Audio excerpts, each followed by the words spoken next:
ভেনেজুয়েলার president Nicolas মাদুরোর পরে কি থেমে থাকবেন ট্রাম্প?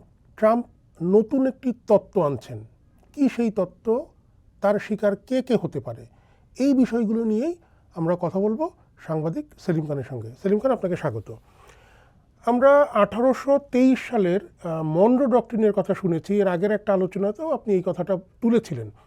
এই মনরো ডক্ট্রিনকে একটা নতুন তত্ত্ব বা একটু অন্যরকমভাবে ব্যাখ্যা করছেন মার্কিন প্রেসিডেন্ট ডোনাল্ড ট্রাম্প। তিনি বলছেন মনরো ডক্ট্রিন, এটি আসলে কি? আপনি যথাযথ প্রশ্ন করেছেন এবং যে ট্রাম্প যেভাবে দেশটাকে চালাতে চাচ্ছেন সেটা অনেকটা এই মুহূর্তে মনরো ডক্ট্রিনের কথা মেনেই। জেমস মনরো নামে আমেরিকার একজন প্রেসিডেন্ট ছিলেন। তিনি 1823 সালে মার্কিন কংগ্রেসে একটা ভাষণ দেন এবং মার্কিন কংগ্রেসে যে ভাষণ দেন সেই ভাষণে তিনি একটা মার্কিন বা আমেরিকার নিরাপত্তা নিয়ে একটা বক্তব্য রাখেন। এই বক্তব্য ছিল যে দক্ষিণ আমেরিকা বা উত্তর আমেরিকা মানে আমেরিকার সঙ্গে যাদের স্থল সীমান্ত আছে এই অংশগুলোই আমেরিকার কাছে সবচেয়ে গুরুত্বপূর্ণ এবং এখানে কেউ নাক গলাতে পারবে না। যদি এক কথায় বলি, এক কথায় এটা হচ্ছে যে আমেরিকা মহাদেশ তার মানে উত্তর এবং দক্ষিণ সহ আমেরিকা মহাদেশ ইউরোপের জন্য না। মানে ইউরোপীয় তখন 1823 সালের কথা যদি আমরা ভাবি, তখন বিশ্বে আমেরিকার প্রতিদ্বন্দ্বী বা আমেরিকার চেয়ে অনেক শক্তিশালী ছিল কিন্তু ইউরোপের দেশগুলো। সেখানে ব্রিটেন ছিল, সেখানে ফ্রান্স ছিল, স্পেন ছিল, পর্তুগাল ছিল, তারপরে নেদারল্যান্ডস বা ডাচ যদি বলি ডাচটা ছিল, সারা পৃথিবীতে তখন উপনিবেশিক বেলজিয়াম সাম্রাজ্যের ছিল। তখন তাদের উপনিবেশ কিন্তু সারা বিশ্বব্যাপী ছড়িয়েছিল, আফ্রিকায় ছিল, এশিয়াতে ছিল, আমরাও তার শিকার। সুতরাং এবং আমেরিকাতেও ছিল। আমেরিকা যে ভূখণ্ডটা, ওই ভূখণ্ডটা তো মূলত ছিল ইংরেজি ভাষী লোকজন। কিন্তু ওর পাশেই যদি আমি মেক্সিকো দেখি বা আরেকটু দূরে যদি দেখি কিউবা বা ওদিকে কলম্বিয়া, এখন ভেনেজুয়েলা, তারপরে আপনার ব্রাজিল, এসব এদের মধ্যে ব্রাজিলই হচ্ছে একমাত্র পর্তুগিজ ভাষায়। তাও পর্তুগিজটা কিন্তু ওই পর্তুগালের পর্তুগিজের মতো না, একটু অন্যরকম। আর অন্যরা সবাই স্প্যানিশ ভাষাভাষীর দেশ। তিনি ওখানে বলেছিলেন যে এই যে স্পেন, পর্তুগাল বা অন্য কারোর, ইভেন আপনার কানাডায় পর্যন্ত ফরাসিদের উপনিবেশ ছিল, সেই কারণে প্রথমেই বারণ করে দিলেন যে তোমরা এখানে এসে নাক গলাতে যেও না। পশ্চিম গোলার্ধে আমরা বাস করি, পশ্চিম গোলার্ধে আমরাই মাতবর এবং আমরা এটা কোথায় কি হবে না হবে তা দেখার দায়িত্ব একমাত্র যুক্তরাষ্ট্র বা আমেরিকার। ঠিক এই জিনিসটাই কয়েকদিন আগে ডোনাল্ড ট্রাম্প তার ন্যাশনাল সিকিউরিটি স্ট্র্যাটেজি বা জাতীয় নিরাপত্তা কৌশল ঘোষণা করেছেন। সেই কৌশলে তিনি আবার এই মনরো ডক্ট্রিনকেই বলছেন যে এটাই এখন আমেরিকার লক্ষ্য বা আমেরিকার নীতি হিসেবে বিবেচিত হবে। সেই বিবেচনার কি যে আমেরিকায় সেখানে তিনি কিছু পাল্টেছেন। তিনি কি বলছেন যে মনরোর কথাগুলো তো থাকবেই, যে এই উত্তর এবং দক্ষিণ আমেরিকায় যেখানে আমেরিকার সঙ্গে স্থল সীমান্ত আছে, উত্তর আমেরিকায় কানাডার সঙ্গে আছে, যদি দক্ষিণ আমেরিকায় যাই তাহলে দক্ষিণ আমেরিকায় মেক্সিকো সঙ্গে আছে। তো এইরকম যাদের সঙ্গে স্থল সীমান্ত আছে বা এই অঞ্চলে তোমরা কেউ নাক গলাতে পারবে না, এই অঞ্চলে আমরাই থাকব একমাত্র মাতব্বর। এবং আমাদের যেখানে পছন্দ হবে, যেখানে আমাদের মনে হবে যেখানে আমাদের উপস্থিতি প্রয়োজন, সেখানেই আমরা উপস্থিত হব এবং সেখানেই আমরা নিজেদের ঘাঁটি গাড়ব বা থাকব। মানে মনরো ডক্ট্রিনের সঙ্গে আরও কিছুটা জিনিস যুক্ত হয়েই তিনি ডোনাল্ড ট্রাম্পের নামে জিনিসটা চালাতে চেয়েছেন, এর বাইরে কিছু না। কিন্তু এই মধ্যে দিয়ে একটা বিরাট পরিবর্তন তিনি করে ফেলেছেন যে এতদিন পর্যন্ত কিন্তু উত্তর আমেরিকা বা উত্তর আমেরিকাতে সবাই, উত্তর আমেরিকা একমাত্র কানাডা তার বন্ধু দেশ হিসাবে পরিচিত চিরকাল। আপনার যারা দক্ষিণ আমেরিকায় আছে, দক্ষিণ আমেরিকায় কেউ আমেরিকার শত্রু ওইভাবে এইটা কিন্তু কখনো মানে প্রমাণ হয়ওনি বা কেউ এরকম কথাও বলেও নি যে তারা আমেরিকার শত্রু। তারা তাদের বিভিন্ন জায়গায়, হ্যাঁ আপনার দক্ষিণ আমেরিকার দেশগুলোর মধ্যে একটা বামপন্থার ধারা দীর্ঘদিন ধরে চলে আসছে, সেখানে ফিদেল কাস্ত্রো বলেন, আপনার চে গুয়েভারা বলেন, এরকম অনেক নেতা উঠে আসছেন এবং অনেকে জীবন পর্যন্ত দিয়েছেন, ফলে তারা স্মরণীয় হয়ে আছেন। ফলে একটা বামপন্থা ধারা কিন্তু এই দক্ষিণ আমেরিকার মধ্যে থাকলেও তারা সরাসরি কেউ মার্কিন সাম্রাজ্যবাদের পতন চাইয়েছে এই বলে কোনোদিন কিন্তু স্লোগান তারা দেয়নি। এখানে যে ডনরো ডক্ট্রিনের কথা নতুন করে ট্রাম্প যেটা বলছেন, আসলে আপনার কথায় যেটা উঠে আসলো এটা নতুন কিছু না, তিনি কিছু সংযোজন করে নিজের নামে চালিয়েছেন, যেটা ডোনাল্ড ট্রাম্প অনেক কিছুতেই করে থাকেন। এখন এই ভেনেজুয়েলাতে তার যেই এটা তিনি ঘটালেন, তার প্রেসিডেন্টকে তুলে নিয়ে আসলেন, এবং তার আগে থেকেও তিনি কিছুদিন আরও কিছু দেশের কথা বলছেন। তিনি গ্রিনল্যান্ডের কথা বলছেন, তিনি কলম্বিয়ার কথা বলছেন, ইরানের কথা বলছেন, মেক্সিকোর কথা তো বলছেনই। ইরানেও সম্প্রতি সরকার বিরোধী কিছু বিক্ষোভ হচ্ছে এবং আমেরিকা বলেছে যে যদি ইরানে বিরোধীদের উপরে কোনো ধরনের নির্যাতন চলে আমেরিকা বসে থাকবে না। গ্রিনল্যান্ডের বিষয়েও বারবারই কথা উঠছে। তাহলে কি এই ডনরো ডক্ট্রিনের শিকার, আমি যে দেশগুলোর কথা বললাম, গ্রিনল্যান্ড, ইরান, মেক্সিকো এবং কলম্বিয়া, এটা কি হতে যাচ্ছে ট্রাম্পের নতুন এই তত্ত্বের শিকার? এখন পর্যন্ত যেটা মনে হয় যে আপনার ডনরো ডক্ট্রিনের কথা যেটা বলছেন, সেই ডক্ট্রিন অনুযায়ী ভেনেজুয়েলার পরে হয়তো ট্রাম্প এই মুহূর্তে আর দেশের পাশে বা ওইখানে কোনো জিনিস, কোনো আরেকটি নতুন যুদ্ধাবস্থা তৈরি করবেন বলে মনে হয় না। কিন্তু তিনি তো কলম্বিয়ার প্রেসিডেন্ট যে গুস্তাভো পেত্রোকে কড়া ভাষায় চিঠিও দিয়েছেন, কড়া ভাষায় তিনি চিঠি দিয়ে, এগুলো ট্রাম্পের নানা খেলা আছে এবং তিনি সোজা সাপটাই খেলতে ভালোবাসেন, সুতরাং তিনি ওসব মানে কোনো কিছু ধার ধারেন না। গুস্তাভো পেত্রো তিনি নিজে বলেছেন যে তিনি স্বৈরাচারের বিরুদ্ধে, অটোক্রেটিক শাসকদের বিরুদ্ধে দীর্ঘ সংগ্রাম করে তবেই তিনি প্রেসিডেন্ট হয়েছেন। তিনি এমনি তারপরে তিনি নির্বাচিত প্রেসিডেন্ট, মানে ডেমোক্রেটিক ওয়েতে তিনি নির্বাচিত হয়েছেন, একটা গণতান্ত্রিক পন্থায় নির্বাচিত প্রেসিডেন্ট, তাকে অগণতান্ত্রিক স্বৈরশাসক বলে এক কথায় অভিহিত করা এটা তো ঠিক নয়। যে জায়গাগুলোতে আপত্তি জানিয়েছেন মানে পেত্রো আর একটা দেশ আছে চিলিতে আমেরিকানরা 70 বার ক্ষমতা পরিবর্তনের চেষ্টা করেছে, মানে সেই শুরু থেকে, এবং কখনো সফল হয়েছে, কখনো সফল হয়নি। সেখানে আইনদের মতন লোককেও গুলি খেয়ে মরতে হয়েছে যে, এবং দীর্ঘদিন দেশটা সামরিক শাসনে বা স্বৈর শাসনের অধীনে ছিল। তো আপনার এখন যদি তিনি কোন দেশগুলোকে টার্গেট করেছেন দক্ষিণ আমেরিকায়, তার মধ্যে আছে কিউবা, তার মধ্যে আছে কলম্বিয়া, তার মধ্যে আছে মেক্সিকো। 3টি দেশকে টার্গেট করেছেন। মেক্সিকো একেবারেই তার প্রতিবেশী, একেবারেই তার মিয়ামি থেকে খুব অল্প দূরত্বে, আপনার দীর্ঘ একটা সীমান্তও আছে তাদের। হ্যাঁ, মিয়ামি থেকে খুব অল্প দূরত্বে আপনার কিউবা। কলম্বিয়াটা হয়তো আরেকটু দূরে হতে পারে, ঠিক আছে। কিন্তু এই জায়গায় এই মুহূর্তে তিনি নতুন করে আবার এইরকম তুলে আনা হোক বা সেখানে সেনা পাঠানো হোক বা হামলা চালানোর মতো ঘটনা ঘটাবেন কিনা এই মুহূর্তে, মানে অন্তত আমার মনে হয় যে এই মুহূর্তে তিনি ঘটাবেন না। কিন্তু তিনি ইরানে যে আপনি গোলমালের কথা বললেন, যে ইরানে ইরানের মানে মুদ্রাস্ফীতি অনেক বেশি, 51% উপরে মুদ্রাস্ফীতি, সেখানে জিনিসপত্রের দাম বাড়ছে, এই লাগামহীন দামের সুযোগ নিয়ে সেখানে মানুষ বিক্ষোভ করছেন এবং সেই বিক্ষোভের পেছনে নিশ্চিতভাবেই এই পশ্চিমা শক্তির একটা মদদ আছে। এবং তারা দেখেন এত কিছু কোনো সময় কোনো কিছু হয় না, এখন কি বলছেন যে ওই আন্দোলন দমনে যদি শক্তি প্রয়োগ করা হয় তাহলে আমেরিকা এটাকে ভালোভাবে নেবে না। অর্থাৎ সে একটা ওছিলা খুঁজছে যে যদি এই ইরানের শাসকরা কোনো এইভাবে তারা যদি সাধারণ মানুষের উপর গুলি চালায় বা তাদের উপর কোনো নৃশংসতা দেখায়, তাহলে সেক্ষেত্রে আমেরিকা এবং ইসরায়েলের জন্য একটা রাস্তা খুলে যায়, তারা ইরানে হস্তক্ষেপ করতে পারে। এরপরে আপনার যদি গ্রিনল্যান্ডের কথা বললেন, গ্রিনল্যান্ড নিয়ে কিন্তু ডেনমার্ক ভীষণভাবে শঙ্কিত। ডেনমার্কের প্রধানমন্ত্রী ইতিমধ্যে কিন্তু বক্তব্য দিয়েছেন যে ডেনমার্ক কীভাবে তার নিজের জায়গাকে রক্ষা করতে হয়, কীভাবে তার সার্বভৌমত্বকে রক্ষা করতে হয়, এটা ডেনমার্ক জানে। ডেনমার্কের বিপদ কোন দিক দিয়ে সেটাও ডেনমার্ক জানে। সুতরাং কাউকে কোনো বিষয়ে জ্ঞান দেওয়ার তাদের অধিকার নেই। কিন্তু ডেনমার্ক তো একটা ছোট মানে শান্তিকামী দেশ হিসেবেই এতদিন পরিচিত, সে কি আমেরিকার সঙ্গে এই বিষয়ে কোনো ইয়েতে যাবে মনে হয়? না, এরা তো আমেরিকার বন্ধু দেশ। পশ্চিম ইউরোপের এই যে ইউরোপীয় ইউনিয়নভুক্ত যত দেশ, তারা তো সবাই আমেরিকার বন্ধু দেশ। এবং এই আটলান্টিকের এপার আর ওপারে, এদিকে আমেরিকা, ওদিকে হচ্ছে পশ্চিম ইউরোপ।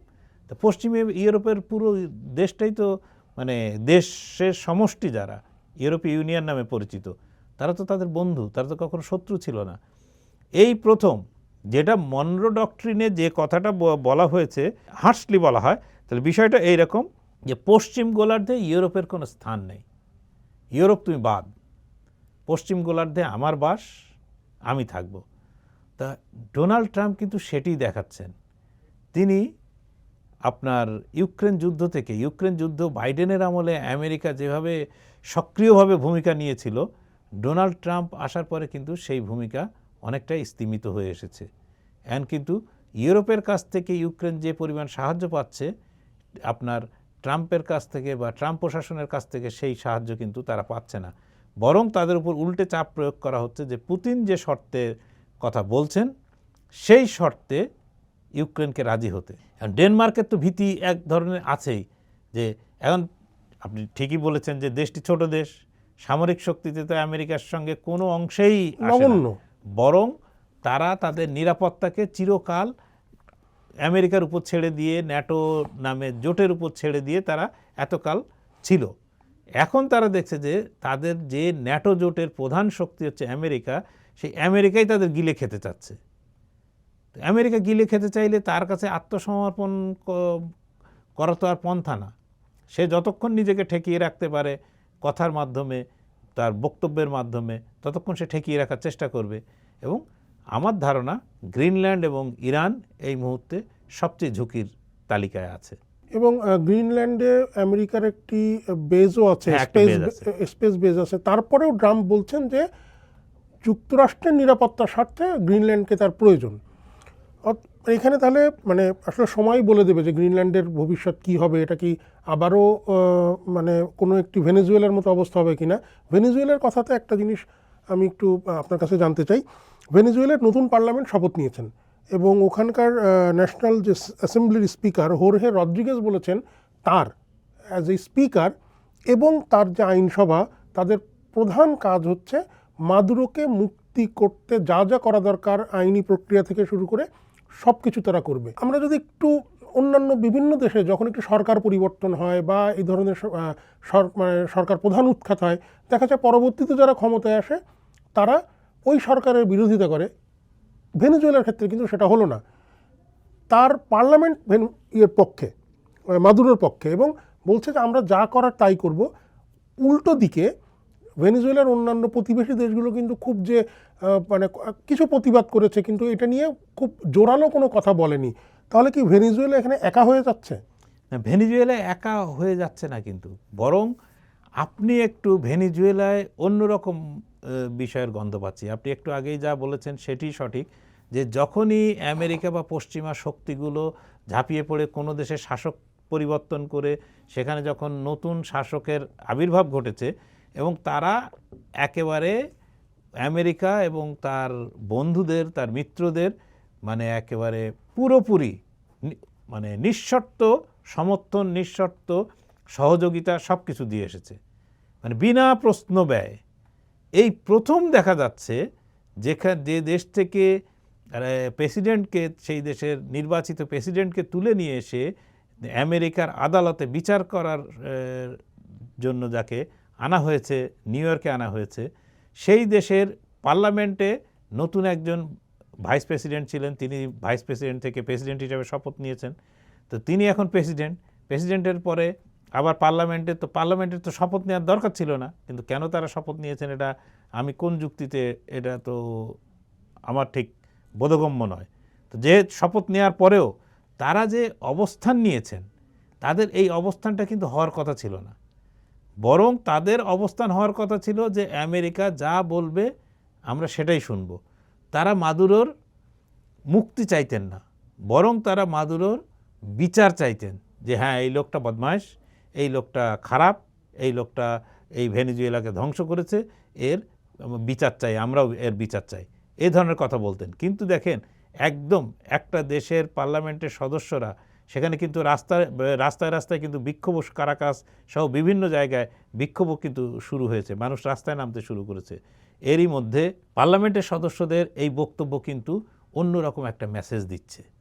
এই মেসেজ যদি মানে বাস্তবিকই তাদের মত হয়ে থাকে, তাহলে কিন্তু একটা জিনিস খুব স্পষ্ট বলা যায় যে ডোনাল্ড ট্রাম্প যত সহজে বলেছেন যে আমি আর আমার পারিষদবর্গ মিলেই ভেনেজুয়েলাকে এখন থেকে চালাবো, ভেনেজুয়েলা এখন আমেরিকা শাসনে চলবে এবং যতদিন খুশি ততদিন চালাবো এবং ভেনেজুয়েলার যত তেল সম্পদ সব কিছুই আমাদের, আসলে এতটা সহজ হবে না বিষয়টা। মানে ভেনেজুয়েলা বলতে চাচ্ছে যে বিনা যুদ্ধে নাহি দেব সূচগ্র মেদিনী। একদম শেষ একটা প্রশ্নতে আসবো। ম্যানহাটানের আদালতে মাদুরো খুবই দৃঢ়ভাবে বলেছেন যে তিনি একটি দেশের নির্বাচিত প্রেসিডেন্ট, তাকে জোর করে এখানে তুলে আনা হয়েছে এবং তিনি যেই অভিযোগ তার বিরুদ্ধে আনা হয়েছে প্রত্যেকটা অস্বীকার করেছেন। ট্রাম্প প্রশাসন এই যে বিচারটি করার একটি প্রক্রিয়া চালাচ্ছে, এখানে তার দেশে মানে আমেরিকাতে কি কোনো বাধার মুখে মানে পড়তে পারে? এটা যদি ক্যাঙ্গারু কোর্ট না হয়, এখানে যদি প্রকৃত বিচার হয় এবং আপনার যদি মাদুরো যদি তার কি বলবো যে তিনি যাদের পছন্দ করেন সেই রকম যদি আইনজীবী নিয়োগ করার সুযোগ পান এবং আইনজীবীরাও যদি আদালতে সেইভাবে তাদের কথাবার্তা, তাদের মানে মাদুরোর পক্ষে যুক্তিতর্ক তুলে ধরেন, তাহলে কিন্তু মামলাটার ভবিষ্যৎ কি হবে এটা বলা কিন্তু খুব কঠিন। আমরা গতকালকেই আপনি জানেন যে কথা বলছিলাম সিডনিতে অধ্যাপক বদরুল আলম খানের সঙ্গে। তার মত হলো যদি এই মামলাটি যথাযথভাবে পরিচালনা করা যায়, যদি সেইভাবে প্রয়োজনীয় আইনজীবীদের নিয়ে এবং আদালত যদি প্রকৃত আদালতই হয়ে থাকে, ক্যাঙ্গারু কোর্ট না, তাহলে মাদুরো কিন্তু ছাড়াও পেতে পারেন। এই ক্ষেত্রে আর একটা বড় ভূমিকা রাখবে, যদি ধরেন আপনার কয়েকটা বলি, এই আদালতের বিচারও সেখানে প্রভাবিত হতে পারে। এক হচ্ছে আপনি ভেনেজুয়েলায় একটা ঘটনা ঘটিয়ে ফেলেছেন ট্রাম্প, এখন তিনি ডেনমার্ক, ইরান, কিউবা, গ্রিনল্যান্ড, তারপরে আপনার মেক্সিকো, কলম্বিয়া ধরে যে চালাচ্ছেন, এটা হচ্ছে অনেকটা তোমরা আর ভেনেজুয়েলা নিয়ে কথা, তাহলে আর মানুষ ভেনেজুয়েলা নিয়ে কথা বলবে না। ওরে বাবা যদি গ্রিনল্যান্ড নিয়ে নেয়, ওরে বাবা যদি কিউবায় আগ্রাসন চালায়, কলম্বিয়া যদি চালায়, মেক্সিকো হলে কি হবে, এইসব নিয়ে ব্যস্ত থাকো, মানে ভেনেজুয়েলা নিয়ে আর কথা বলো না। এটা একটা দৃষ্টি ঘোরানোর একটা পথ আপাত দৃষ্টিতে মনে হতে পারে। দুই হচ্ছে এখনো পর্যন্ত কিন্তু আমরা জানি না ভেনেজুয়েলার সবচেয়ে যারা বন্ধু ছিল চীন এবং রাশিয়া, তারা মানে প্রকৃত অর্থে কি ভূমিকা নেবে, কারণ এখনও কিন্তু তারা ঝেড়ে কাশেনি। তারা কিন্তু চীন কিন্তু এখনও পুরো মুখ খোলেনি, সবাই এখনও পর্যন্ত দোষ দিচ্ছে চীন বা রাশিয়াকে। তারা এদের বন্ধু সেজেছিল, কিন্তু তাদের এই বিপদের দিনে রাশিয়া বা চীনকে সেই দেখতে পাচ্ছে না তারা, যে ভূমিকা তারা প্রত্যাশা করেছিল।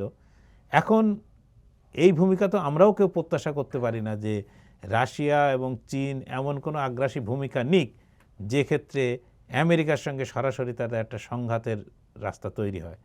কারণ এই সংঘাতের পরিণতি হচ্ছে যে একটা পারমাণবিক যুদ্ধের পথ তৈরি করা। আর সবাই জানি যে আমরা যে এইবার কোনো ধরনের পারমাণবিক যুদ্ধ শুরু হলে তখন পৃথিবীর অস্তিত্ব থাকবে কি না সেটা বলা কঠিন, বরং অস্তিত্ব থাকবে না এটা বলাই অনেক সহজ এবং যুক্তিযুক্ত। ফলে চীন এবং রাশিয়া ভবিষ্যতে কি পথ নেবে সেটা আপনার যেরকম ভেনেজুয়েলার ক্ষেত্রে, সেটি ইরানের ক্ষেত্রে, সেটি অন্যান্য কিউবার ক্ষেত্রে আপনার এই জিনিসগুলো কিন্তু চলবে। কারণ চীনের ভেনেজুয়েলাতে $100 বিলিয়ন মতো বিনিয়োগ এবং অন্যান্য সব মিলিয়ে আছে। আপনার রাশিয়ার সেখানে অনেক সামরিক সহযোগিতা থেকে শুরু করে ভেনেজুয়েলার তেল কোম্পানিগুলো চলে কিন্তু রাশিয়ার তেল কোম্পানির সহযোগিতায়। সেখানে রাশিয়ান তেল কোম্পানি আছে, ইরানের তেল কোম্পানি কাজ করে। ফলে সব মিলিয়ে কিন্তু পরিস্থিতিটা বেশ জটিল। মানে ডোনাল্ড ট্রাম্প যতটা সহজ মনে করছেন এতটা সহজ হবে না, কারণ তার দেশের মধ্যেও এ ব্যাপারে ঐক্যমত্য নেই। যে ঐক্যমত্য এক সময় ইরাকের বিরুদ্ধে, আফগানিস্তানের বিরুদ্ধে ওই তৎকালীন জর্জ ডব্লিউ বুশ বা বিল ক্লিন্টন এরা তৈরি করতে পেরেছিলেন, সেই ঐক্যমত্য কিন্তু ট্রাম্প তৈরি করতে পারেননি। বরং বলা যায় তার প্রধান বিরোধী দল ডেমোক্র্যাট দলের পক্ষ থেকে ট্রাম্পের সব সিদ্ধান্তের বিরোধিতা করা হচ্ছে। ট্রাম্প যে কোনো ধরনের এই একটি দেশে হামলা চালানোর ব্যাপারে কংগ্রেসের পূর্বানুমতি নেননি। আমেরিকায় বলাই আছে যে আমেরিকার ডিফেন্স ফোর্স কিন্তু আমেরিকার স্বার্থ বা সার্বভৌমত্বের সব দেশেরই তাই রক্ষার জন্য, কিন্তু বাইরের কোনো দেশে যদি হস্তক্ষেপ করতে হয়, আমেরিকার সৈন্য যদি অন্য দেশের মাটিতে যদি কোনো অপারেশন চালায় বা কোনো অবস্থান নেয়, তাহলে সেক্ষেত্রে আপনাকে কংগ্রেসের অনুমতি নিতে হবে।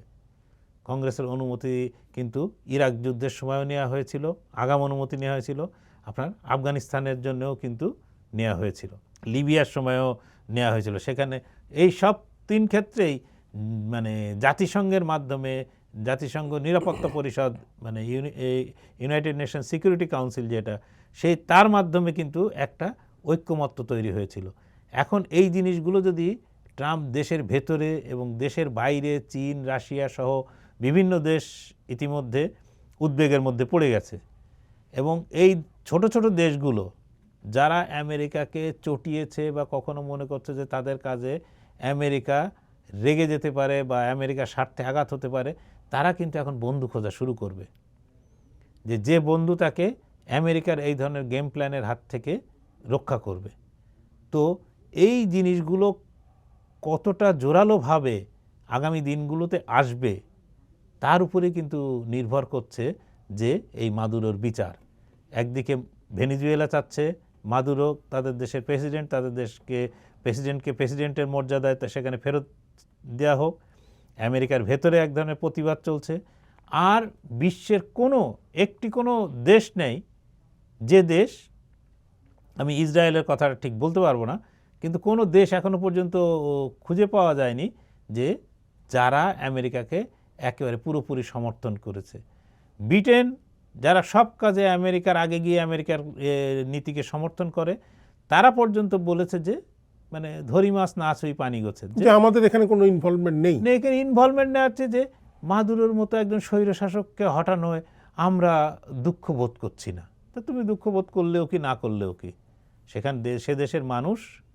আর একটা জিনিস মনে রাখতে হবে যে আপনার সঙ্গে গত দিনের আলোচনায় আমরা বলছিলাম যে আপনার পুরো দক্ষিণ আমেরিকা জুড়ে একটা গেরিলা যুদ্ধের ঐতিহ্য কিন্তু আছে, এবং শাসকদের বিরুদ্ধে লড়াই করার মানে